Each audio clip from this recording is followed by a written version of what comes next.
Naga People's Organization NPO along with Tribe Ho-Ho's Senapati District Women Association SDWA and Senapati District Students Association SDSA has decided to intensify its ongoing agitation.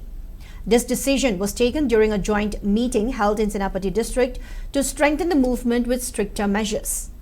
As part of the decision, the organizations have constituted a supervisor committee to strictly monitor and enforce the agitation, including measures aimed at restricting the inter-district movement of commodities.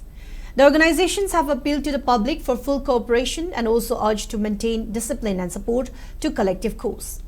The frontal organizations further stated that vigilance will be increased in all Naga villages to ensure effective implementation of the agitation in every area.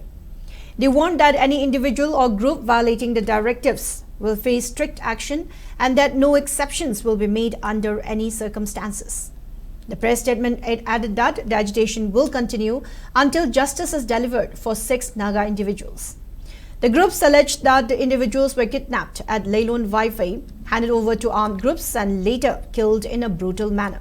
The groups called for unity among the Naga people, stating that the movement is aimed at securing justice for the victims and will be sustained until their demands are fulfilled.